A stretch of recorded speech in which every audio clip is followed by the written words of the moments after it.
And I guess I wasn't added to the thing while I was saying all that stuff. I just got rid of the grandkids, so I was just scrambling in here trying to get things going. I thought I'd put myself up there. So welcome to Friday on the Homestead. All right, let's see who else here, and we can get going here. All right, so first one in was Walt Rogers. Phelan Klein Wolf was second. Geeky Garden said third. CR was May the 4th be with me. Yeah. So then Chef Tech was fifth. Then let's still go on from there when we get down here to see who else. They're chit-chatting there. Geeky, Hugo Homestead came in next, followed by Angel's Homestead, then Tammy at Rebel Canners. Everybody's Sue Me's in here now. Kaylin String, Diana 2, Gunslinger Afros, Mother's Garden Club.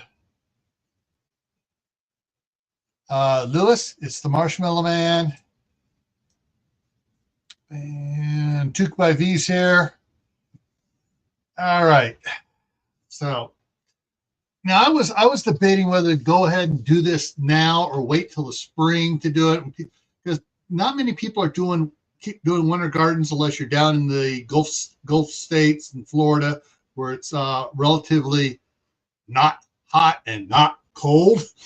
So they're doing gardens now, but I felt this was important to get people thinking about it, and so they can plan what they're going to do and start buying stuff if they need to buy anything, start planning out movements, whatever they need to do to make this stuff work here for the ideas I'm going to be covering tonight. So let me get over here on it. And so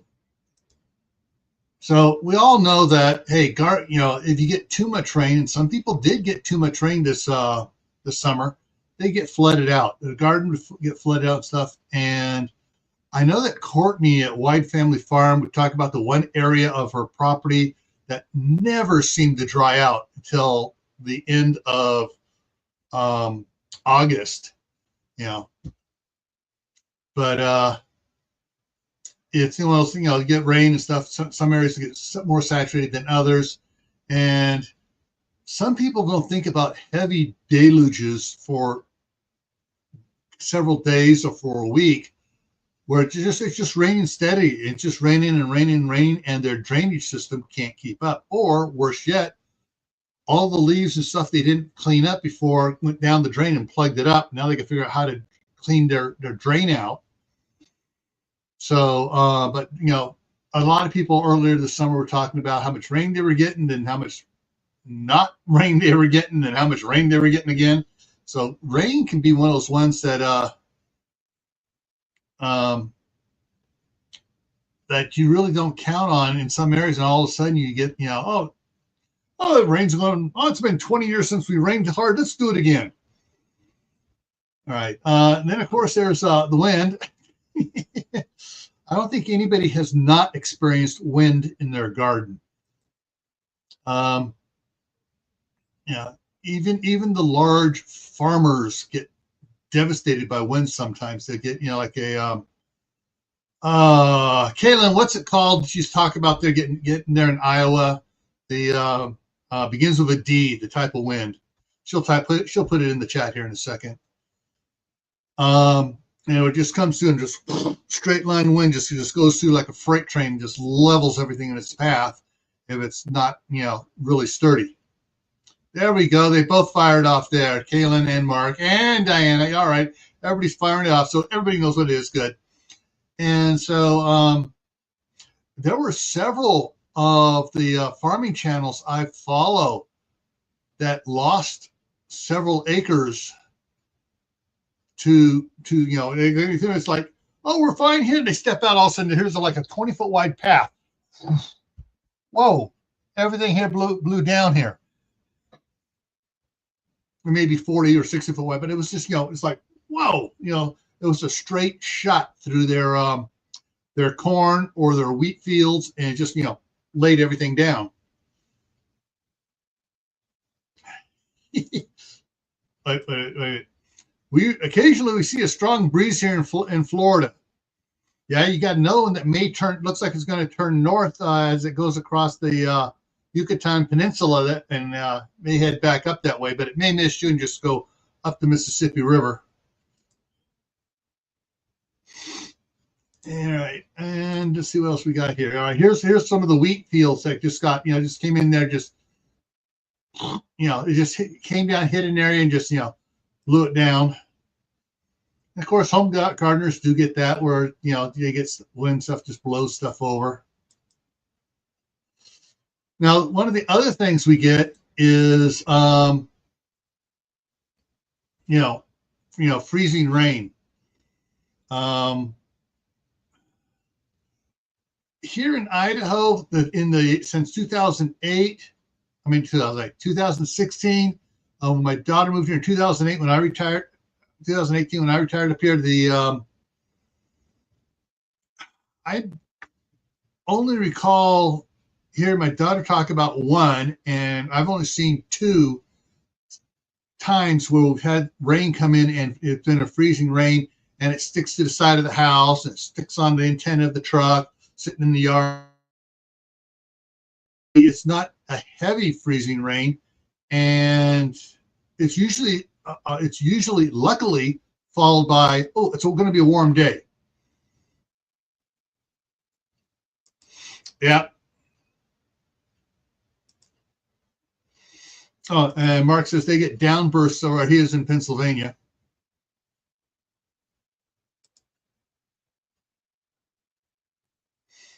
Okay, and so Glenn's Jack says Sarah will be in Florida by Wednesday, but mostly just rain. And hopefully it slows down a little bit. It slows down a little bit more, and does stuff. Yeah, the most problems I've seen with freezing rain, by that time you're already into winter time, so your garden's not out there, but your fruit trees get damaged, your big trees get damaged, the power lines come down.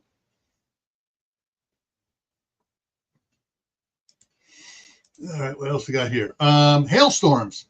Well, it's not a freezing rain. The rain's already frozen, and it's coming down in water nuggets, and it just beats the, depending how big the nuggets are and how many of them there are, you can just beat the land into submission and all the crops on it.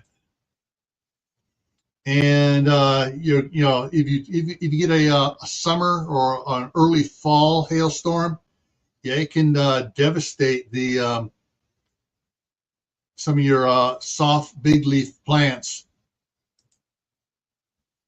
There's some rainbow chard, just absolutely, looks like it was shot with a shotgun.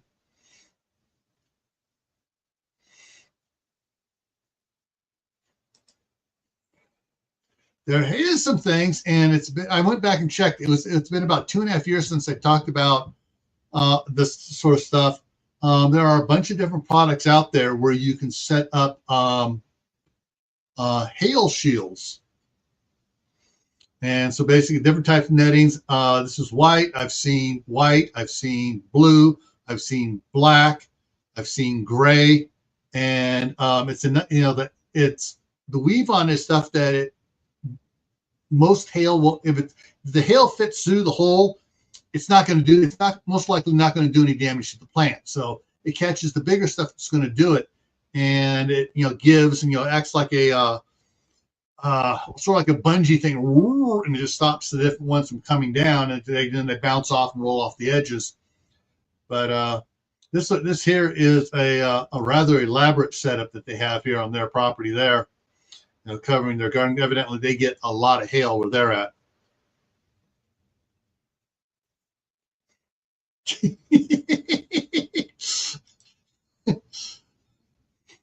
Yeah. Oh, Gunslinger.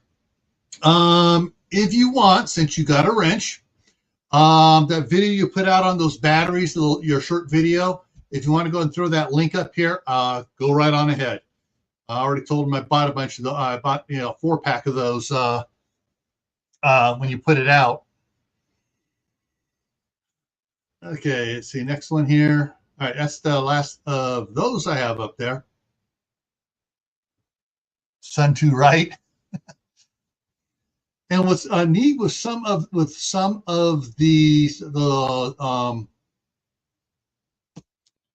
hail shields and stuff, sometimes that's just enough material up there to give a little bit of shade to some plants so they don't burn as easily. Drop that down. Now, one of the things that I've seen a couple reels. Interestingly, I was on Tuesday, or was it Wednesday, where some of the farmers out there and stuff, where the previous owner had put up a bunch of railroad type posts in, but he pulled all the barbed wire down when he left, and the new owners came in and they were putting in a garden area there, and they went and got the metal roofing, for doing metal roofing. They got the long pieces, and so what they did, they just attached those to the upright railroad ties, and they went up about 4 feet tall around, and they kept the cattle out of what they were going to do for their garden area, because they also put some stringers at the top so the cows wouldn't lean over on it, but it protected the garden area from the winds out there on the plains like area. So that was one of the things. But thinking along those lines is something my wife and I have been kicking around doing here, and if I can get the right thing to come up here. And what I did this year, some of my IBC totes, where the wind was whipping around the west side of the house coming into the garden, I just stacked a bunch of those across. Those are about 4 feet tall, and it really protected the area there a lot better than not having it all, obviously. But also helped the 2 apple trees that are on the end that were getting beat to death. All of a sudden, they stopped losing all their leaves, and they started putting out more leaves and stuff. And so I got some other stuff to do, but I didn't get a chance to put it up. And one of the things I do have several of, a bunch of really, are these what are called ground spikes and post anchors. They come, these here are 36-inch long spikes plus the head on it. You can get them in 18, 24, 30, 36. I haven't seen 42. All right, there's the link to Gunslinger's video. If you guys want to just open it in another tab and just let it sit there till afterwards, and then you can watch it. Very informative. Why I watched it, I watched it through twice, stopped it, started doing the Google search on it, pulled it up, and found the website, and I ordered the 4-pack because it was a lot cheaper than what is listed on there. He has what it has there listed as the 50 amp hour batteries for $75. I bought the 4-pack. They knocked it down, but once it went to the cart, they knocked it down even more. So it was $64.90, if I remember right, $64.90 per battery. There's Lewis. Hey, Lewis. Hey. What's neat about these is you can put posts out there, 4 foot, 6 foot, 8 foot, 4x4 posts out in your garden, and you can move it. You can apply it up the next year and move it someplace else. I know because I've actually moved several of them that I had in Martinez there in California, and besides being used for just that, use it for all sorts of different things. But I've used it with 8-foot posts on it, and then putting up something like a trellis work above it to help give partial shade to some of the garden stuff there. And my wife said, all right, the other trees are getting too big into it. So we took it down so the other trees, apples and the cherries and orange trees could, not grow into it and damage it. But one of the things I got to do here is I got about 12 of them. What I plan on doing is put him in a hang on, let me put him in a zigzag pattern. So like I have one here, one here, one over here, one over here. So a zigzag pattern. So they're not set up as a wall where they take a force to blow them over, but they kind of make on like an old-fashioned picket fence where it supports itself. But put those posts like that, and then I got something else to go between it. It'd be like at the top and at the bottom, put a 2x4, and then get some of these mesh tarps from Harbor Freight. So you got an 8 foot by 16 and an 8 foot by 10. So if you're going 8 foot tall, you can go 16 foot. And ooh, this one's on sale right now. This is the what this looks like. You can use it for shade cloth, but these are generally to put over like landscapers hauling branches and stuff. They didn't want to put a hard tarp over these, but something over to keep stuff from blowing out. And these all-purpose mesh tarps are great for if you set it up vertically on some poles and stuff.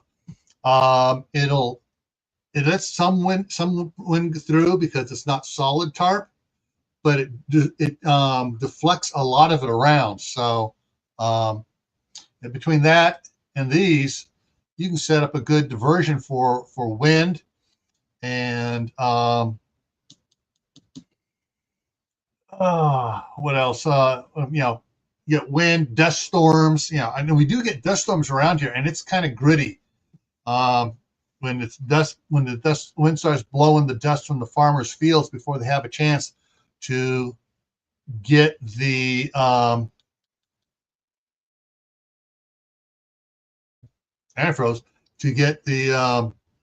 manure spread out on it and start watering it and get it tilled in. There's sometimes like a 2-3 week period there where they've turned in everything into the soil, but the dairies and stuff aren't ready to start shipping out the manure. So but and also what you can do too on these as well. So with the putting in the spikes, you can with the spikes you can put up your post, put a 2x across at the top, put a 2x across at the bottom, and run strings up and down and plants there, peas, cucumbers, other vining plants that'll grow up the vines and stuff, and they turn into a natural kind of windbreak. The wind goes through them a lot, but they slow the wind down and deflect the wind a bunch as well. California has the Santa Ana winds every friggin' year, and the winds come in off the from the desert out there, Death Valley and stuff, right through Santa Ana. Hence the name, the Santa Anas. And it's like, all right, is this a Scirocco? Or I thought I was in California, not out in the Sahara Desert. But and so it depends where you're at, if any of these ideas will work for you. Now some people I've seen where they take using the ground stakes here and put up a 6 foot high fence, and they just put a section of fence, and then it's offset by about 4 feet, and then there's another section of fence. So basically you have a bunch of them, if I can get my hands like set up like this, where you have your thump, and you have enough, and just so basically it slows it down. The wind still comes through, it goes up over, but it slows it down a bunch so it doesn't really devastate your garden as it comes through. Here's Mark trying his hand at it. Hang on, Mark. My signal's fine. Yeah. Where'd Lewis go? He dropped out. His dang internet, he's saying. He was really getting Mr. Roboto on his vocal. And with these ground stakes as well, you put some posts in, 4 foot high posts, you cow panel. You attach cow panel to that. and you keep it off the ground by about 6 inches, and then you grow plants up on it. Or you can just use that as the backing for putting up some of the mesh tarps or whatever, or other things you want to put out there on it. And with the cowl panels, if you want to be sneaky, you can get bender board or lath board and weave it through the panels where it's not completely solid, but it acts as a buffer. And stuff will still grow up on it wild with that stuff on there too, because it's gives it a little extra stuff to grab onto as it grows up. So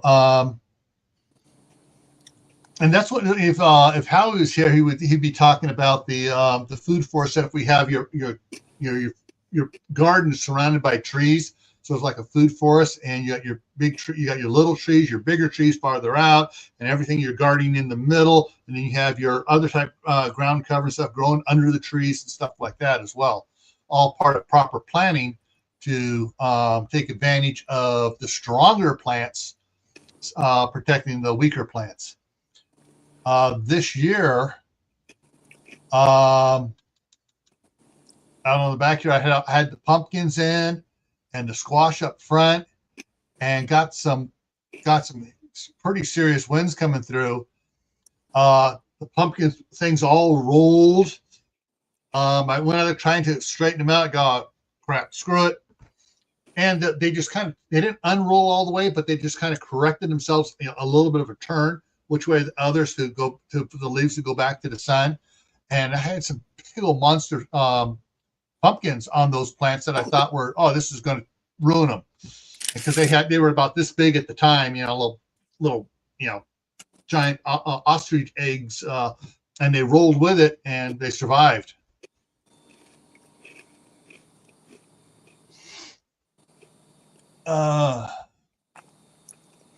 Kaylin's got birches and sycamores in front of her building. Lewis said he took some skids, made a fence out of it, then used the chain link fence for his grapevines. Yeah. And Mother Earth Garden Club, same thing.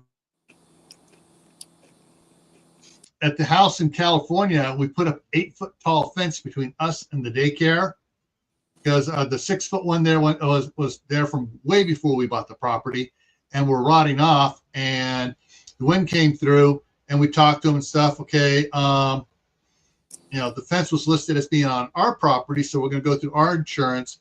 Do you want to kick in extra, and we will go with a 8-foot tall, and we'll use the steel, all the steel brackets and pipes and stuff and everything else. Oh, they said they wanted to pay 50%. They wanted okay. He is like, fine, cool. And so that's what we did.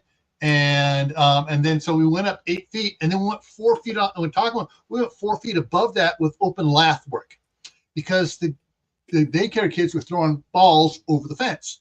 Well, now it's 8 foot, 4 foot, so you got a 12-foot high fence between both of us. City goes, are they approved? Are they okay with that? And we go, yeah, we went together on it. So I said we went together on it. They went, crap, and they walked away. Because they were looking at it, they had some bad inspectors at that time. They were causing troubles and stuff. So, but yeah, it's like everything's like, Rachel Knight is lurking. So how'd you pay for the extra fence? Yeah, we sold all the balls on eBay. No, but there was they like to pick on homeowners and stuff, but yeah, we got set things up, and we got we've got a lot of stuff, because the winds would come through occasionally really good. Nothing like here though, and nothing like Southern California. Yeah, the Santa Ana, during the Santa Anas and the week or two after the Santa Anas is the only time you can't see the air you breathe in Southern California. Hey, Tammy Harder.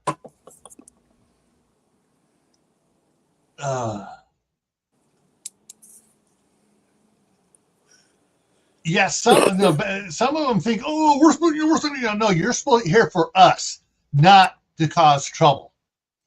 And we had one that was saying all this BS stuff. You know, you're talking to a Class A general engineering contractor. I just got to look at him like, I'm talking to your boss. He was gone so friggin' fast and was off on another part of the thing, was making calls. Oh, I'm over here inspecting stuff over here. Oh, they're the smartest person in the room when they're there. Yeah, but he also knew to get the hell out of there too. But anyways, as far as fences and stuff, like I said, I couldn't find any good pictures of the ones I wanted to, where you have the offset fences where you can walk between, you can mow between it, however, but it just set up so it buffers the wind and stuff and gives you something to grow against too. But no, it wasn't an HOA. It was just HOA. If the HOA come over there, I would have arrested him for coming on the property, because they have been told that there's an HOA nearby that their personnel are not allowed on my property to come. They will be arrested. I gave them a letter to that effect, and they went screaming to the city, and the city says, well, you've been served. You can't go to his property. Anybody steps foot on his property, he will arrest you. Of course, by that time, I was working for Homeland Security, and they go, well, we can't stop him because he's a federal agent. Never saw them on our street again. But there are different ones, and hang on, let me look at something here. I just thought of something.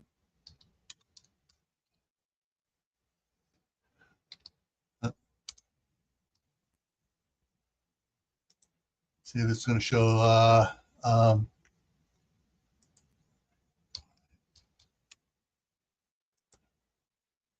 Oh, come on.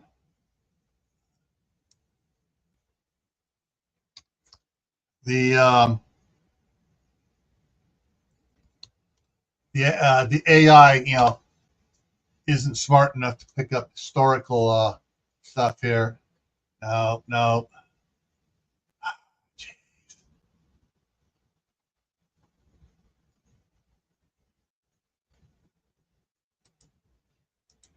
Try something else here on it. Trying to show you something here.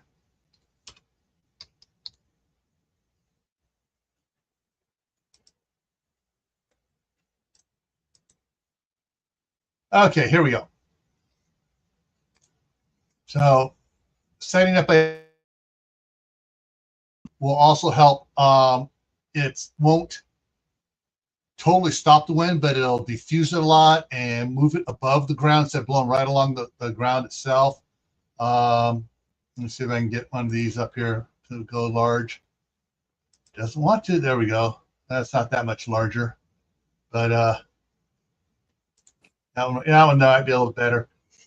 Yeah, that one in the middle there is exactly what's all over Gettysburg.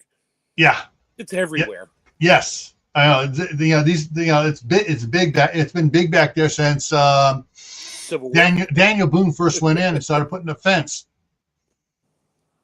And with some of these, if you leave one section out, now you got a gap to go through, but you use it out in the garden to grow stuff up, to buffer the garden, and help protect it.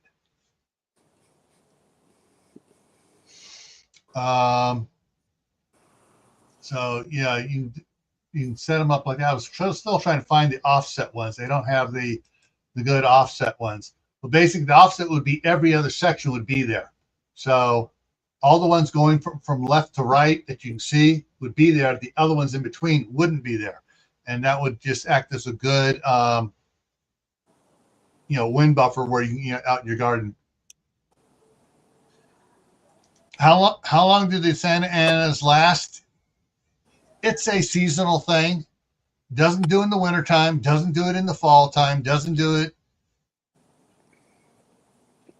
It may do it a little bit in early spring.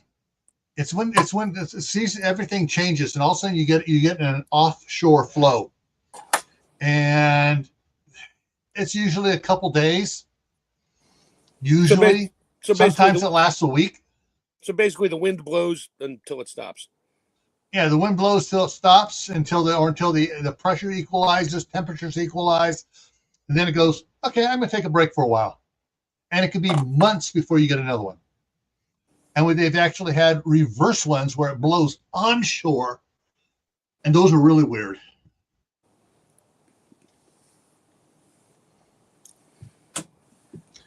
The winds up here in Idaho, those are coming from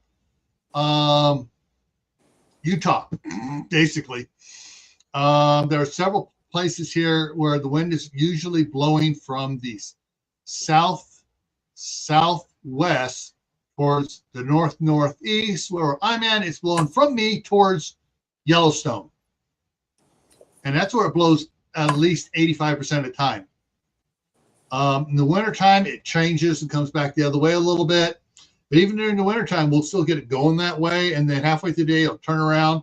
And 2 hours later, it's going back, north again. So well, you don't have to worry about the ash cloud falling on you then. Yeah, if Yellowstone erupts when we got one of our good, strong windstorms blowing towards there, it's just going to get stronger because it's going to erupt.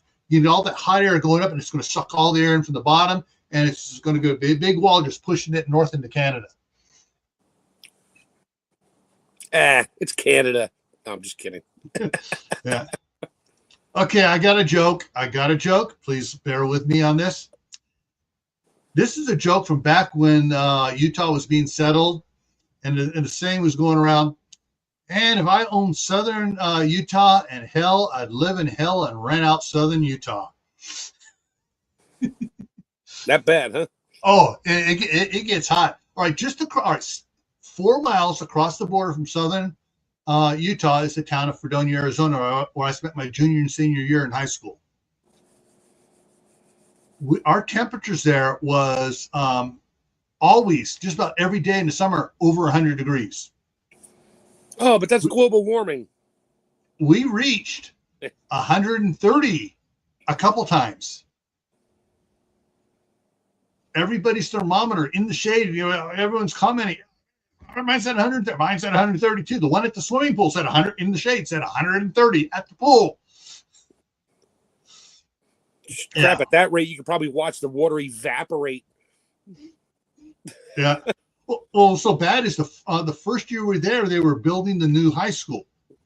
And they had a crew from Phoenix, Arizona come up to build it. And these guys showed up, and the mayor went over, talked to them and stuff as they were setting up. He goes, hey, you guys do not want to work without shirts. Oh, we worked all summer down there. We got a good 10 on it. And he tried to tell them, hey, you're at a 7,000 foot elevation here. You ain't at the 800 foot elevation of Phoenix. The next day, they all were moving around. Oh, like Frankenstein. Ow, ow, ow. Yeah, they were all fried because 7,000 feet. There's a lot. The atmosphere is a lot thinner, a lot less. Everything to protect you from the UV rays. And you're closer to the sun. Yeah.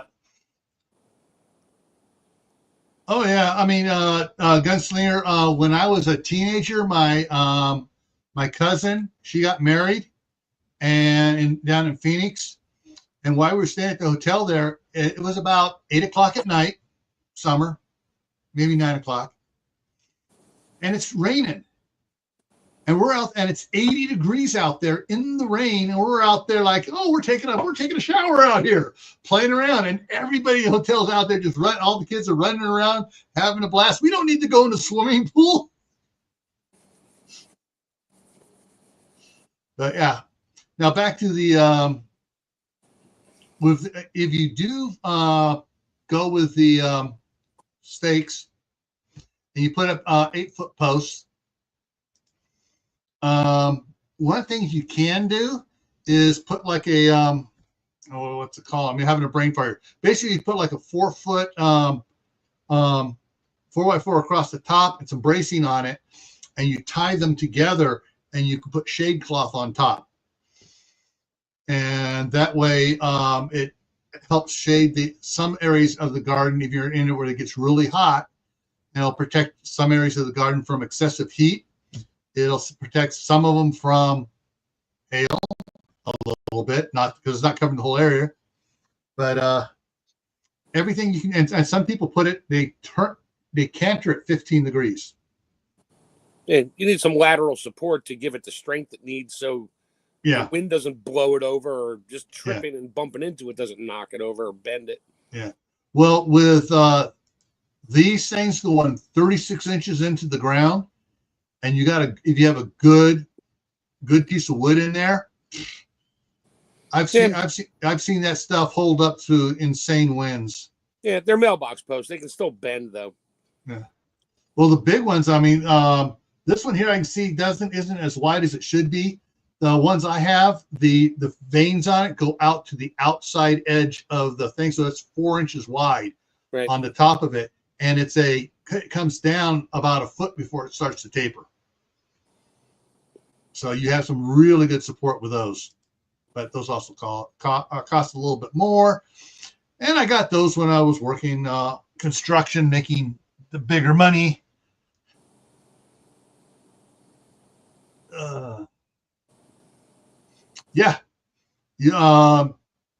My wife has a couple she's used in the front yard, and put a post up there just to entice sunflowers back with them in years past. You could put two of them 20 feet apart, 30 feet apart, run a cable between them, but then run the cable to the ground on the outside edges and anchor it in, and you could trellis up pretty much anything you want at that point. Yeah. Just use a good 1/4-inch cable or something, plastic coated steel cable. And once it has stuff growing on it, now you got a windbreak. Yep. For the rest of the garden. Yeah, snow fencing. Yeah, that's the other thing. Put snow fencing up. On one of the videos back during the summer here, on the patio covering I did, I put up the 4 foot by 8 foot vinyl lath work you get with the holes on it and stuff on the ones on the garden side. Got that put up for a 24 feet worth of it as an experiment to see if it'll keep the snow off the patio. And I know it'll work because come springtime I'll be planting peas along there, and I'll have peas growing up on that, the snap peas and sugar peas. So the grandkids will be over there constantly.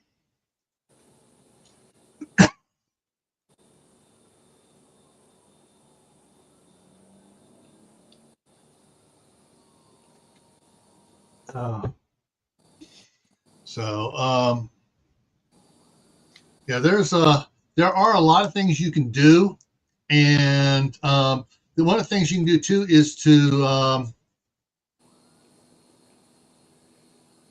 Oklahoma, Nebraska, northern Texas, because they get wind. They get wind out there. Hey, yeah, they get wind. Those are the plains states, and see what they do for their wind and stuff. And then wind is probably the biggest thing that affects gardens that you can deal with.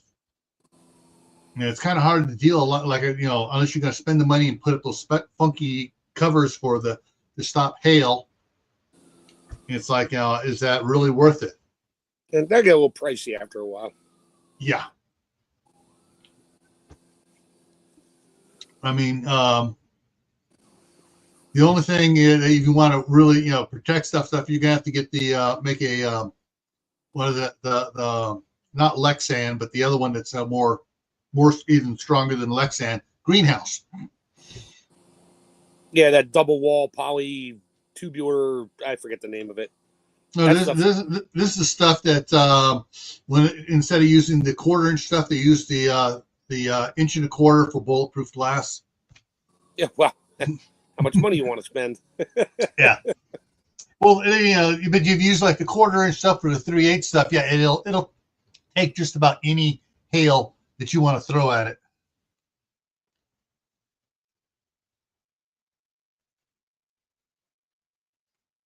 Yeah. So, yeah, there, like I said, I know Wendy at Hardknack Farms. She's not in here tonight. I think she was on Tuesday or Thursday on Gray Man Prepping. But yeah, she's dealt with wind there and fires. But yeah, there's a lot of channels out there to talk about it, dealing with it. Daniel Arms Family Homestead talks about the wind and stuff they get as well, and the drought, and the flooding, and the tornadoes. Well, here's my biblical reference for the evening. When Adam and Eve were kicked out of the Garden of Eden, by the sweat of your brow will you, I can't even, by the sweat of your brow shall you harvest and grow and everything else like that. Yeah. It ain't going to be a bowl. It ain't going to be a bowl of cherries. You're going to have to work hard for that bowl of cherries. Well, anybody got any other suggestions for things that you thinking outside the box that may help somebody else? Grow in your basement, hydroponics. Hydroponic, yeah. Indoor garden. Hey, indoor gardening. Gray Man Prepping is having the indoor garden challenge starting January 1st for harvesting. So it means you can plant now, get your indoor garden going.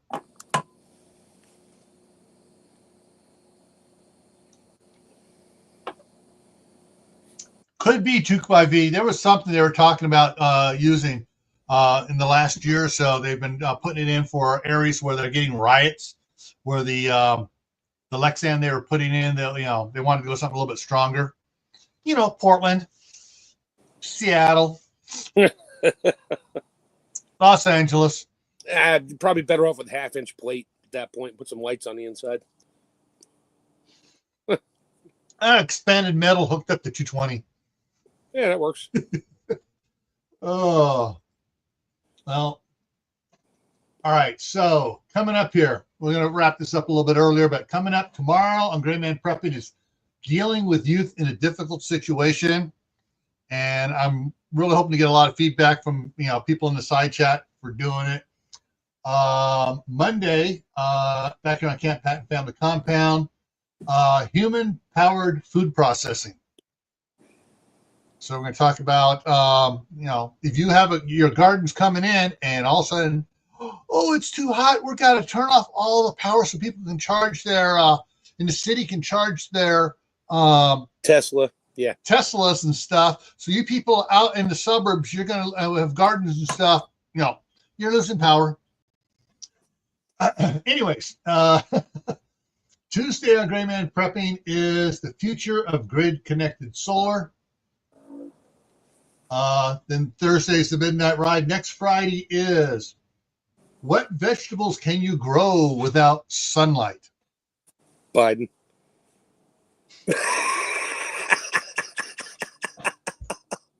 Sorry, it's the first thing that came to mind. Come on, he lived in the basement. You really think he was getting sunlight? I was thinking more along the lines of politicians. No, there are a bunch of plants who you plant under trees that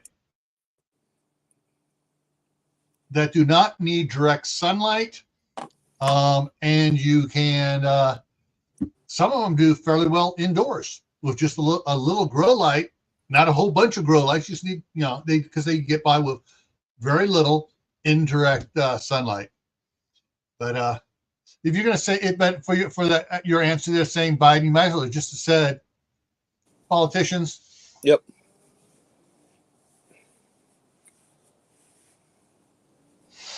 No, he's not. He's not a fun guy to be around. He's a fun guy to get rid of. Yeah. Now, yeah. Now, as a bonus here, not tomorrow, but next Saturday, this is one that got moved up on because I've been receiving information from some people in the chat here and some other sources. We're revisiting the supply chain, but this is supply chain and customs and tariffs. now that our man is in the White House, and one of his promises is to put tariffs up to 100% on stuff coming from the land of the Red Dragon. And the land of the taco. Yeah. We're going to see those cheap stuff, or actually the inexpensive cheap crap become expensive cheap crap. He's going to want it anyway. Mm-hmm.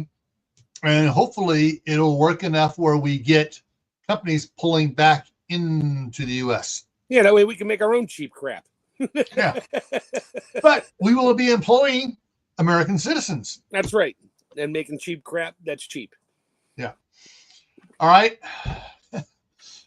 My basil goes bonkers. Okay, hey, Kaylin.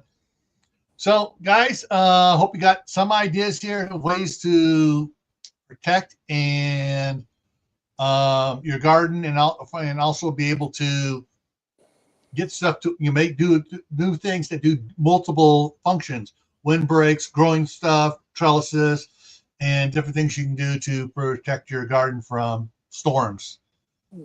Because you never can tell when something's going to, like I got nailed with one. It's like I was out there, cool, everything's looking good. All of a sudden we had one just shook the house come through, and it's like, holy crap. Yeah. I'm glad that this house has tornado tie downs on it. With that, we're going to go ahead and head out now, and wish everybody have a good Friday evening. And hopefully we'll see you tomorrow over on Gray Man Prepping. See you later, folks. Have a good night. Time to go harass CR.